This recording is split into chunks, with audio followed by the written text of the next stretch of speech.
You're watching Round Roanoke, your source for what's happening in the Valley. I'm your host, Margaret-Hunter Wade. The exceptional accomplishments of 4 young business professionals within the Roanoke Valley will be recognized through the upcoming Community Achievement Awards, recognizing achievements in business, education, and community service. Here to tell us more is Kianna Price Wade with the Urban Professional League. Thanks for joining me. Thanks for having me. Good to see you. You too, as always. So this is such a great event, and I think it fills such a great, well, previously a void in our community, but now that we have it, it's just so great to recognize the achievements of these folks. So without further ado, let's just start right off. Tell us who this year's recipients are going to be. Well, we are very excited and honored to recognize some of the amazing works of people right here in our community.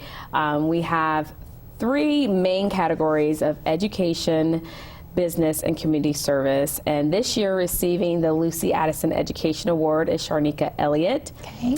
She is an educator, an incredible mom and wife, and talk more about them individually, but for the Reverend F.E. Alexander Business Award is Cora Carpenter Small, and she's the owner of Paint Night Roanoke. And for the C.C. Williams Community Service Award, we have 2 this year, okay. E.J. Webb and Xavier Duckett.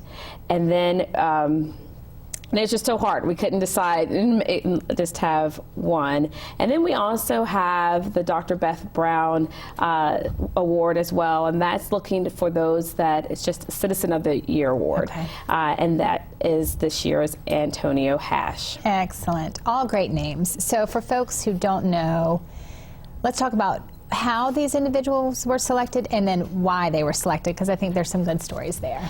You know, it's so difficult. This is the 4th annual Urban Professional League Awards reception, and certainly there are so many people out there who are doing incredible things, but what we try to focus on are young African-American business professionals who are doing incredible works in our community. And sometimes it's kind of like that unsung hero Yep. you know, train of thought. People do what they do just because they want to do it and they're good at it, but oftentimes they're not recognized for such.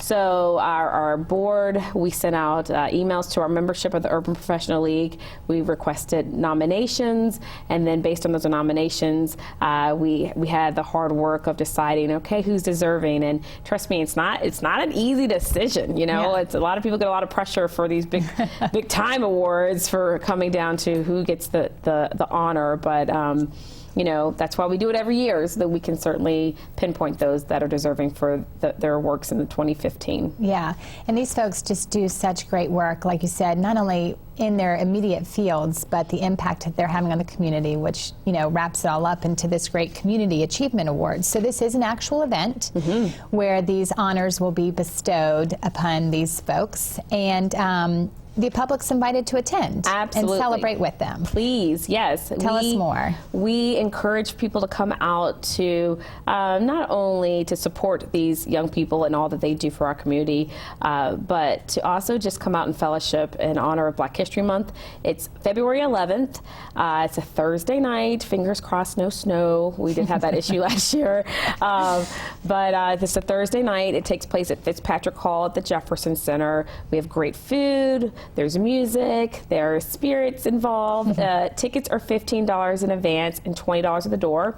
You can get them from Eventbrite, which I'm sure we'll have there for the viewers. You can also physically buy tickets from any UPL board member like myself, and at the Vibe Studios and the Roanoke Tribune. So they're $15 in advance, $20 at the door, and we encourage everyone to come out who's looking forward to having a good time, to supporting those that are doing a wonderful job within our community. Great. And there is some significance, you kind of touched on it, to Black History Month. This is, you know, held intentionally in February. So tell us a little bit more about why, you know, this event is such a nice fit. Absolutely. So, you know, we have the different categories named after historians, local historians who've done incredible works in our community. For example, the Education Award is named after Lucy Addison, and she was the only female black president who was recognized back in 1924, the largest African-American school in Virginia with a female principal. And from right here in the Roanoke area, and obviously Lucy Addison Middle School is named after her. Familiar name. Which was once a high school. So we have to wrap up, so I hate to cut you off with that, but so all those awards are named after? All the awards are named after incredible people who did great works way back in the day, that we want to give them honor and name the awards after them as we recognize these young people here in our community today. Great. One more reason why these are such great honors for these folks that are receiving them. So thank you. Good luck with the event. Thank you. And we'll see you soon. Thanks. You can find out more about the Community Achievement Awards and other events happening in the Roanoke Valley on the community calendar coming up at the break. I'm Margaret-Hunter Wade, and you're watching Round Roanoke on Cox 9. Thanks for tuning in.